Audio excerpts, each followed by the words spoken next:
तो शिकंजे में कोक के सौदागर, इस खबर से आपको रूबरू कराएंगे ब्रेक के बाद। एक मां कितनी मजबूर रही होगी कि उसने अपने कोक का सौदा कर दिया, वो भी सिर्फ इसलिए कि उसका सही से देखभाल हो सके।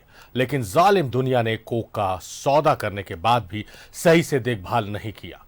किराए के घर में ही प्रसव करा दिया, जिससे जच्चे की मौत हो गई, जबकि बच्चा सुरक्षित है।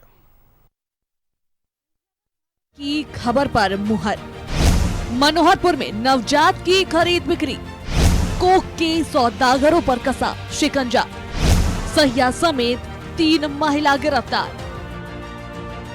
चाईबासा के मनोहरपुर थाना क्षेत्र में न्यूज 11 भारत की खबर पर मुहर लगी है। नवजात की अवैध खरीद बिक्री मामले में पुलिस ने 2 सहिया समेत 3 महिला को गिरफ्तार किया है। सहिया साधना साहू, सहिया चांदू चांपिया और बच्चे को खरीदने वाली चांडिल निवासी गुड्डी गुप्ता को पुलिस ने गिरफ्तार कर जेल भेज दिया है। अनुमंडल पदाधिकारी चक्रधरपुर एवं अन्य वरीय चिकित्सा पदाधिकारियों की एक संयुक्त टीम के द्वारा उस पूरे घटनाक्रम की जांच की गई है और जांच के क्रम में जो तथ्य आए हैं उसके आधार पे प्रॉपर अनुशंसा करके कांड दर्ज करने की कार्रवाई की गई है। और जो भी तथ्य सामने आए हैं उसके आधार पे जो दोनों सहिया और एक जो अन्य स्त्री हैं जिनके द्वारा उस बच्चे को खरीदने की बात कही गई थी, इन तीनों को अभियुक्त बनाते हुए कल्पेबल होमिसाइड और मानव तस्करी एवं जेजे एक्ट की धाराओं के अंतर्गत कांड दर्ज किया गया है। और तीनों दरअसल तुरी टोल भट्टी मोहल्ला में गर्भवती का अवैध रूप से प्रसव कराया गया था। प्रसव के दौरान युवती की मौत हो गई थी। इसी दौरान नवजात की अवैध खरीद बिक्री का मामला सामने आया था। न्यूज 11 भारत ने इस खबर को प्रमुखता से चलाया था। खबर की गंभीरता को देखते हुए डीसी ने एसडीओ पोराहाट चक्रधरपुर के नेतृत्व में 4 सदस्यीय टीम का गठन किया। जांच में खुलासा हुआ कि कोक का पहले ही सौदा हो चुका था। किराए पर घर लेकर सहिया प्रसव कराई थी। देहात का थी, एगो पेशेंट बोली थी कि हम बोले बच्चा लेंगे, तो बोली कि हाँ तुमको दिला देंगे। एक क्या नाम था उसका? चंदू। चंदू कौन गांव की थी? घाटकुड़ी की। अच्छा ठीक है, क्या बोली? बोले कि हम दिला देंगे, इसको खाली भाड़ा उड़ा दिलवा देना। तो हम दीदी को, सादा दीदी को बोले कि खोज दीजिए ना दीदी, तो खोज दी और वो दिलवाई। अब खाने पीने का खर्चा देते थे, खाली हम भेज देते थे, व्हाट्सएप के पैसा लगा। अच्छा ठीक है, तो वो कहाँ रहती थी जो जिससे बच्चा ली?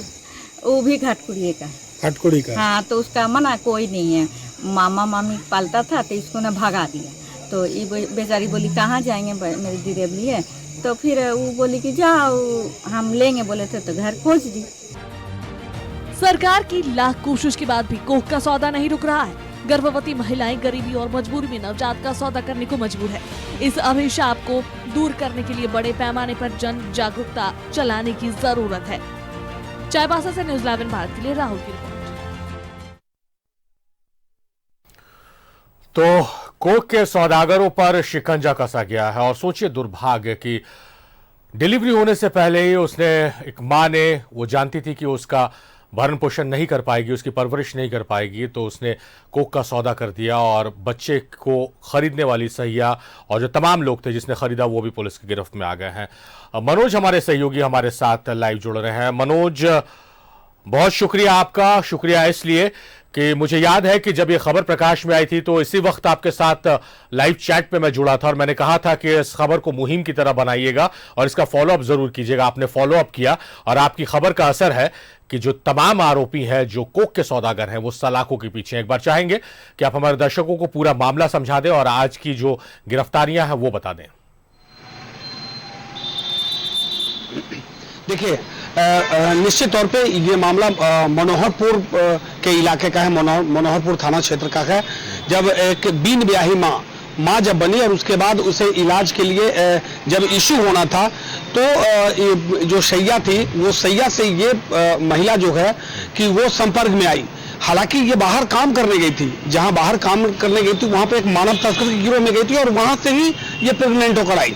आने के बाद में ये लोक लाज के कारण ये अपने समाज को कैसे बताए, कैसे मुंह दिखाए, तो ये सैया से मिली। तो सैया बोली कि सीधे तौर पे तुम्हें परेशान होने की जरूरत नहीं है, इस बच्चे को जो है हम किसी और को दे देंगे, जिसके पास बच्चा नहीं होगा उसको दे देंगे, लेकिन 50,000 रुपए में सौदा हुआ। जबकि ये जो महिला मर गई है, जो इसकी माँ थी, वो सौदा की थी 50,000 रुपए में, और उसके साथ साथ और कुछ लोग थे। हालांकि ये सौदा हुआ, लेकिन उसके 24 घंटे बाद, बच्चे का जब जन्म हुआ उसके 24 घंटे के बाद उसकी मौत हो गई। मौत होने के बाद जब मृतिका के परिवार वालों ने इस मामले को लेकर प्रशासन के पास गया, थाना गया, और थाना जाने के बाद में तब धीरे धीरे इस मामला का खुलासा होने लगा कि आखिर मानव तस्कर है। उसके बाद में कोख का सौदा हुआ। कोख का सौदा ये कोई पहली मामला नहीं है मनोहरपुर थाना क्षेत्र का।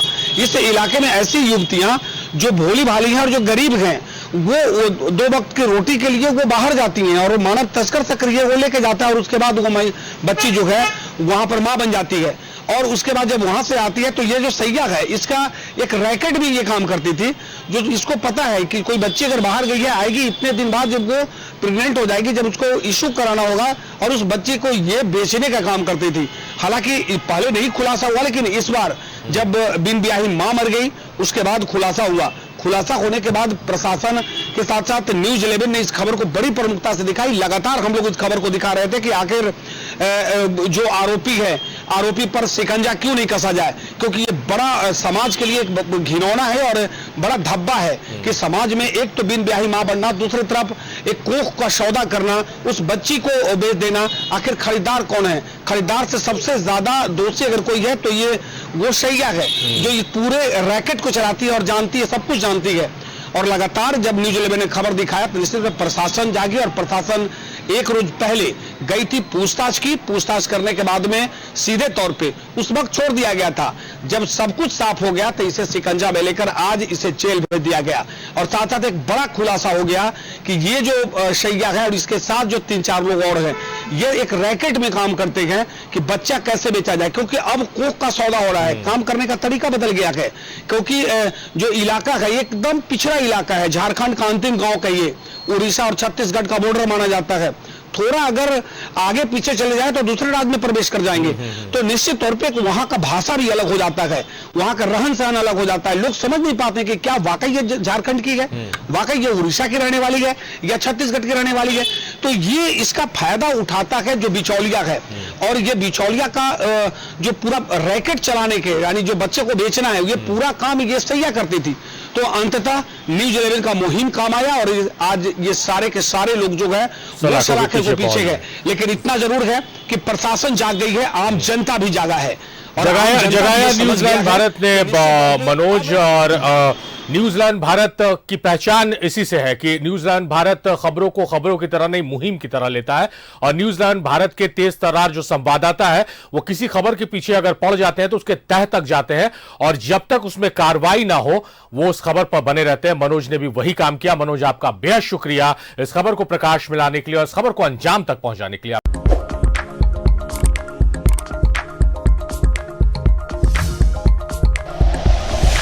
Like and share videos, subscribe करें हमारा चैनल और प्रेस करें बेल आइकॉन। न्यूज़ 11 भारत, सच है तो दिखेगा।